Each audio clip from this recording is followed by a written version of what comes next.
wọ́n níjọba APC Tinubu gbé ọmọ Nàìjíríà lé àwọn afẹ̀míṣòfò lọ́wọ́ po. Ẹ fojú inú yàwòrán ọ̀rọ̀ yìí ná. Ọkùnrin méjì kan wà, ọ̀kan sangun, ó lágbára gan-an ni débi pé ó lè gbé odidi ọkọ̀ ayọ́kẹ́lẹ́ rù láì rẹ́ni ràn án lọ́wọ́. Àmọ́ ní ti ọkùnrin kejì, àárẹ̀ ń ṣe é. Lẹ́gẹ́lẹ́gẹ́ kan báyìí ni kinní ọ̀hún rí, àmọ́ ó máa ń tọwọ́ bọ èyí tó sangun tó fìrìgbọ̀n náà lórí ìjókòó rẹ̀, tíyẹn ò sì ní rí nǹkan ṣe sí i. Ẹ̀wẹ̀ nígbà mìíràn a tún gbá a létí tutọ́ sí i lójú. Kinní kan báyìí ọkùnrin tó sangun náà kò rí i ṣe sí i. Kò pẹ́ nígbà tí èyí tó sangun náà yóò fọhùn síta, ó wí pé, bí mo ṣe wà yìí, mo lágbára gan-an ni o, mi ò kì í ṣe ẹni yẹpẹrẹ o. Àmọ́ ńṣe ni kò gbé ìgbésẹ̀ kankan. Kàkà bẹ́ẹ̀ lẹ́gẹ́lẹ́gẹ́ túbọ̀ ń fún ní ìfọ́rùnmọ́lẹ̀ ni. Ẹ̀yin ará, ǹjẹ́ a lè pè é ní akíkanjú lóòótọ́? Rárá ni ìdáhùn. Ọkùnrin tó sangun yẹn ní Nàìjíríà o. Lẹ́gẹ́lẹ́gẹ́ làwọn agbésùnmọ̀mí apániláyà àsìkò yìí o. Ìjọba Nàìjíríà kò sì rí nǹkan kan ṣe sí wọn. Kàkà bẹ́ẹ̀ ńṣe ni wọ́n túbọ̀ ń fọwọ́ ra wọn lórí. It's the same, and it's not all of them are criminal. Not all of them are criminal, because if you know, or maybe if you investigate what is happening or what makes them to take those laws into their hand, some of them sometimes were cheated by so-called Ensakai, and I have to ban completely the Ensakai in my state. The Ensakai is those called vigilante group, who normally went to their settlement, destroy their property and take their animals. They doesn't have anyone to speak with. So sometimes they are going for revenge. Like if Nsake attack them, so they will go for reprisals. So that is what exactly happening. And some of them are living in a settlement where close to a village or town, and they sometimes if there is maybe military operation, the military will go and destroy their properties and their animals. So they are angry with such actions sometimes. So sometimes if you are talking to them, you can understand where they are coming from and you can understand their problems. So ẹ dákun ná, tá a ló kó bá wa, tá a láṣẹ, kí ló dé tí ẹni náà ò dáríjì wá? Ẹ̀yin náà gbọ́rọ̀ burúkú tí ò ṣeé gbọ́ sétí tó tún rùn, tí ẹni tó jẹ́ Nigeria Defence Minister for State, mínísítà kejì fún ètò ààbò ní Nàìjíríà, Mohammed Matawalle ń sọ lẹ́nu náà. Yorùbá ló ní ọ̀rọ̀ ń bọ̀rọ̀ bọ̀, eegun aláré. Ǹjẹ́ ojú gbogbo wa ti ń ṣí báyìí? A sì ti ń rí ibi tí ọ̀rọ̀ ti ń wọ́ wá. Àwọn kan bí wọn ò bá sọ, wọn ó bẹ̀rẹ̀ sí í tò sẹ́yìn ẹ̀sìn. Ẹ̀wẹ̀ àwọn míì ní tiwọn, ẹ̀yìn ẹ̀yà ni wọn ó tò sí. Bákan náà àwọn míì wọn á sì tún sọ pé ẹgbẹ́ òṣèlú òun làwọn ó tò sí ń tàwọn. Kinní kan báyìí àwọn èèyàn ò lérò wípé ó tún lè jẹyọ jáde sí rere látọwọ́ ìjọba tó wà níta yìí o. Nítorí ọkàn àwọn èèyàn bẹ̀rẹ̀ sí í pòrúurú. Kódà ojoojúmọ́ báyìí ni wọ́n ń ṣekú pani ní Nàìjíríà. Mélòó gan tí ẹni ìròyìn fẹ́ gbé táwa ó lè sọ pé a kà síta fún yín nínú ìròyìn. Àmọ́ o, àwọn ọmọ ológun Nàìjíríà ń bọ̀hùn ní gbogbo ìgbà. Ọ̀pọ̀ wọn ló ń wí pé táwọn ń kojú ò ṣeé wí kò ṣeé kà nínú igbó. Nítorí àwọn ará bí yìí, àwọn agbésùnmọ̀mí apániláyà tí ń ṣoró ṣọṣẹ́ lábàdí wọn ń kó ìjà olóró tó lágbára gan-an dání ni. ìbéèrè ni pé àwọn agbésùmọ̀mí tí ń bẹ́nu igbó wá ṣọṣẹ́ lópòópónà àti láwọn oko tó fi mọ́ àwọn ìletò yìí, ǹjẹ́ ibo náà ti ń rí àwọn ohun ìjà olóró tí wọ́n ń kó dání? Pẹ̀lú ọ̀rọ̀ tá a gbọ́, tẹ́ ẹ wò lórí fídíò yìí, ṣé kò ti máa ṣàfihàn wípé àwọn kan gan ná ń bẹ nídìí mímọ́ ti àwọn aráabí lẹ́yìn tọ́kàn wọn fi balẹ̀ tó bẹ́ẹ̀ gẹ́ wọn á tún ṣọṣẹ́, wọn á ṣí ojú sílẹ̀ gbé fídíò síta. Ọ̀pọ̀ agbésùmọ̀mí gan, tàbí ká sọ pé gbogbo àwọn agbésùmọ̀mí yìí gan ló kúkú ti di blogger. Bọ́n ṣe ń ṣe láìfù lórí TikTok ná ń póòstì sórí Facebook wípé kò sí ní tí mẹ́tàlá yín lè dà. Ààrẹ Bọ́lá Ahmed Tinubu o, ìpè rèé o. Ńṣe làwọn ọmọ Nàìjíríà ń pè é wípé ààrẹ ẹ dákun ẹ má wòran bí ọ̀rọ̀ dé dúró yìí. Àmọ́ àìpẹ́ yìí la kúkú gbọ́ nígbà tí Ààrẹ Ọ̀nà Kakanfò ilẹ̀ Yorùbá, Ààrẹ Ìbà Gani Adams ń sọ pé Ààrẹ Bọ́lá Ahmed Tinubu ní ibi tí nǹkan dé dúró yìí ó ti lágbára o, torí báwọn bá ní káwọn ó gbé ìgbésẹ̀ kan báyìí tó lágbára jù, ó ṣeé ṣe ẹ̀mí àwọn ó wà nínú ewu tọmọtọmọ. Ẹ wá gbọ́, ṣé bá a ṣe máa wòran lọ rèé táwọn aráabí ó sì gbàlú máa lọ́wọ́ tán po? Bẹ́ẹ̀ bá wo bí wọ́n ti ń ṣọṣẹ́ bọ̀ látòkè ọya, ṣé ti ṣíṣe àkọlù síléèwé láti ọ̀pọ̀ ọdún sẹ́yìn la fẹ́ sọ, àti ní báyìí ṣíṣe àkọlù sáwọn ilé ìjọsìn, ṣíṣe àkọlù sí ṣọ́ọ̀ṣì. Lóòótọ́ a ti gbọ́ àkọsílẹ̀ ti mọ́sálásí náà o, àmọ́ gbogbo ẹ̀ náà, ǹjẹ́ adìyẹ àbẹ́wúrẹ́ ni wọ́n ń pa? Ǹjẹ́ ẹran lásán ni wọ́n ń kó ní pàákànyáká? Àkàṣe wọn á kó èèyàn, wọn á kó nǹkan lọ́tùn lósì, wọn á wá ní àwọn èèyàn táwọn ti kó yìí o kí wọ́n wá sanwó.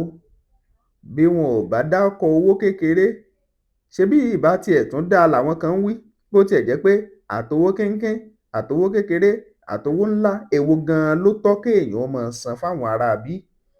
Wọ́n á ní 100 million naira, 200 million naira, kíní kan bílíọ̀n náírà ní kí wọ́n wá fi gba àwọn èèyàn kan lẹ̀. Ẹ rí wípé bá a bá ń wòsàn báyìí tara wó bá wa wòsàn. Wọ́n sì ní àìfẹ̀lẹ̀ kébòsí ẹ̀ parí ẹ̀. Torí ẹ̀ ó ṣe pàtàkì kí a má wòran o. Ní báyìí òkè ọya la ti kọ́kọ́ fi ń gbọ́ bọ̀ nígbà ayé Goodluck Jonathan lábẹ́ ìṣèjọba rẹ̀ ńgbà náà. Kò pẹ́ kò jìnnà ó ní ó ń bọ̀ wẹ́rẹ́wẹ́rẹ́ débi pé ọ̀pọ̀ àwọn èèyàn wa lápá àṣàlẹ̀ ń bí nílẹ̀ Yorùbá ò tiẹ̀ lè lo oko mọ́. Ọ̀pọ̀ náà ti ṣekú pa sóko. Ọ̀tọ̀ nìkan ní àwọn làwọn nílẹ̀ o, wọ́n tún kẹ́ran jẹko lórí oko olóko. Eléyìí gan ṣé kò tójú sú ni bí? Ṣé kò tó káwọn èèyàn ó sá kúrò lóko? Tírú ẹ̀ bá ti wá ṣẹlẹ̀, ṣé ẹ mọ̀ wípé ebi burúkú ọ̀pàgbà fọwọ́rọ́kẹ́ lé là ń kọ lẹ́tà sí òun. Nígbà tí ò bá sí èèyàn tí ó pèsè oúnjẹ mọ́ nínú oko, báwo láwa ṣe máa rí oúnjẹ jẹ? Ìyẹn ń bọ̀ rèé o. Ìyẹn gbọ́ tìtà ó jókòó. Ẹja wa lọ gan lónìsàn báyìí pé nígbà tí wọ́n ń bá bọ̀, wọ́n bẹ̀rẹ̀ sí wọ ìpínlẹ̀ Kwara wẹ́rẹ́wẹ́rẹ́. Wọ́n dé ìpínlẹ̀ Kwara, bí wọ́n ti ń kẹ́ran jẹko tí wọ́n lọ ń ṣàkọlù sí ṣọ́ọ̀ṣì, ṣàkọlù káàkiri òpópónà, kó àwọn èrò ọkọ̀. Ojoojúmọ́ sì ni ìròyìn ń gbé jáde, bó tiẹ̀ jẹ́ pé gbogbo ẹ̀ náà kọ́ ni ìròyìn tó ń gbé sí yín létí. Wọ́n wá kẹ̀rẹ̀kẹ̀rẹ̀ àti ń gbúrò wọn láwọn apá ibìkan tó ti ń wọlẹ̀ Yorùbá. Èyí gan ó sì jẹ́ ohun táwọn èèyàn ń wò pé ṣé bá ṣe máa wò rèé. Ṣùgbọ́n ọ̀rọ̀ ẹnu lásán ò ṣeé sọ ọ́. Mo rántí, ẹ rántí, bẹ́ bá sì gbàgbé ẹ jẹ́ á rán yín létí wípé Sunday Ìgbòho, tí àpèjá wọn jẹ́ olóyè Sunday Adéyẹmọ Ìgbòho Òòṣà, ti dìde láti ìgbà kan báyìí sẹ́yìn wípé àfi dandan kán lé àwọn karambání ẹ̀dá tí ń pani fipá báwọn obìnrin wa lájọṣepọ̀ kó ìpayà báni nílẹ̀ wa kúò, kọ́kàn ó lè balẹ̀ ká lè rí mú mí torí pé ìfẹ́ àti ìṣọ̀kan mà wà nílẹ̀ Yorùbá. Ṣùgbọ́n o, gbogbo ẹ̀ náà ibi tó já sí rèé o. Ọ̀pọ̀ ọmọ Yorùbá míì náà kúkú ní sẹnu sọ tíá tí ń wí pé ta gan lolóyè Sunday Igboho. Ṣùgbọ́n àwọn tó mọ Sunday Igboho wọ́n mọ̀ pé ìfẹ́ ìlú, ìfẹ́ ìran káàárọ̀-o-ò-jíire tí olóyè ní ló jẹ́ ọ́n múra pé àní dandan ẹ jẹ́ á gbégbésẹ̀. Àmọ́ gbogbo ìgbésẹ̀ yìí náà tí wọ́n ń gbé, ibi báyìí ni wọ́n kúkú fi ń san. Ṣèbí bẹ́ẹ̀ bá gbàgbé àkọlù tó wáyé sílé olóyè Sunday Igboho tó jẹ́ pé ńṣe ni wọ́n ní kí wọ́n lọ mú wọn wá ní pàkáǹyáká. Ṣùgbọ́n torí kó olóyè Sunday Igboho yọ ńgbà náà títí dàsìkò yìí tó sì tún jẹ́ pé wọn ò jẹ́ kẹ́ni ẹlẹ́ni ó lè tọwọ́ bọ àpò àsùnwọ̀n owó rẹ̀ débi pé yóò lè náwó, yóò lè ṣe bíi tèmítín. Ibo la fẹ́ gbọ́rọ̀ yìí kà báyìí o. Ọ̀pọ̀ ń ṣẹlẹ̀, ìṣẹ̀lẹ̀ ń ṣẹlẹ̀. Ọ̀pọ̀ àwọn tó wà nílẹ̀ òkèèrè gan kódà wọ́n ń pè lójoojúmọ́ pé ilé ò ṣeé wá o. Bákan náà ló sì jẹ́ pé àwọn tó wà ńlé gan lásìkò ọdún yìí, ọ̀pọ̀ ni ó máa wò pé bó lòun ó ti ṣe, ǹjẹ́ òun á wá lè lọlé báyìí fún ọdún. Ààrẹ Bọ́lá Ahmed Tinubu, ó dọ̀wọ́ yín o, torí wọ́n ti ní ìjọba yín, ẹ̀yin fúnra yín ẹ ti gbé ọmọ Nàìjíríà lé àwọn afẹ̀míṣòfò lọ́wọ́. Torí bẹ́ẹ̀ bá ń gbọ́ ohun táwọn tó ń ṣojú tẹ́jọ́ ń ṣèjọba pọ̀ yìí ń sọ lẹ́nu, ọ̀rọ̀ rírùn gbáà ni. Bákan náà, ṣé ti Gumi la fẹ́ wí? Gbogbo ìgbà gbogbo lòun tiẹ̀ máa ń sọ wípé àwọn aráabí yìí ṣẹni tó yẹ kí wọ́n ṣekú pa tàbí kí wọ́n máa gbójú àgàn sí i, wípé wọ́n kàn nílò kí ẹ̀yin ìjọba kẹ́ ẹ jókòó fikùnlukùn pẹ̀lú wọn. Ntán bá fẹ́ gan-an ni wọ́n ní ẹ san fún wọn, láì ṣiṣẹ́ owó fún yàn téèyàn ó sì máa gbowó ńbìkan. Ẹ̀yin náà ẹ jẹ́ á jọ rò ó. Wọ́n ń gbénú igbó sọlá, wọ́n ń gbé àárín ìlú ṣe ayọ̀. Wọ́n ní kò sí baba ńlá kú baba ẹni tó tó àwọn mú. Tẹ́ bá ní pé kò kàn yín, ó sì ń bọ̀ á kàn yín o. À ń pagi ìkìlọ̀ ni. Bandits dey throway money for forest. Naija people dey tell EFCC to go do their work. Chai, Naija. Una remember say EFCC bin dey pack people wey dey throway money for party. Now forest odogu dey throw their own money inside forest, and Naija people dey tell EFCC to go do their work. Shebi very dark man be tell EFCC say that their policy no go work. Now work don show for them inside forest. I no lie. EFCC suppose go pack them for inside forest. Because anything wey Nigerian army can do, EFCC can do the same. I don't think my house no come and meet me. Nah lie, I think my house come and meet me today. I will follow me and share my video. Ọ̀rọ̀ burúkú tó ń tẹ̀rín rèé o. Ẹ̀yin náà ẹ tún wo ohun tó ṣẹlẹ̀ náà fídíò tẹ́ wò yìí. Àwọn agbésùnmọ̀mí agbébọn tó jẹ́ pé ọ̀pọ̀ wọn náà ti pa ọmọ ológun Nàìjíríà, àwọn ọmọ ọlọ́mọ. Bákan náà ni wọ́n bó aṣọ wọn, ń wọṣọ wọn ṣọṣẹ́. Wọ́n bẹ̀rẹ̀ sí kó owó bìtìbìtì ní òun lẹ̀ ń wò yẹn o. Eléyìí tó jẹ́ pé wọ́n bẹ̀rẹ̀ sí lò ó, wọ́n á ń fọ́n ká. Owó yìí ti pọ̀ jù. Ìyẹn ni pé wọ́n kúkú ti rí ọrọ̀ ajé ṣe. Bọ́ bá ti jíyàn gbé, owó ti dénú.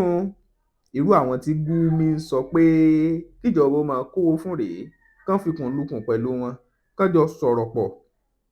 Àkàṣe bẹ́ẹ̀ bá gbàgbé, ìgbà kan tiẹ̀ wà, àwọn ẹni bí apaniburúkú jayé yìí ni wọ́n ti fìgbà kan lábẹ́ àwọn ìjọba pé kí wọ́n dárí ẹ̀ṣẹ̀ wọn jì wọ́n o, nítorí pé wọ́n ti ronúpìwàdà. Wọ́n wá tún wọn ṣe dáadáa, wọ́n kó wọn wá padà sáàárín àwùjọ. Wọ́n ní wọ́n ti ronúpìwàdà, ẹ jẹ́ kí wọ́n máa lọ lálàáfíà.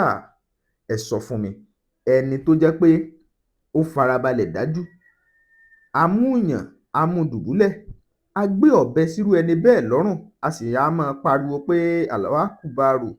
Ẹ sọ fún mi, irú ẹni bẹ́ẹ̀ ṣó tọ́ lẹ́ni tó yẹ kí wọ́n dáríjì, kí wọ́n ní ń ṣe ló tún yẹ kí wọ́n tọ́jú ẹ̀ dáadáa.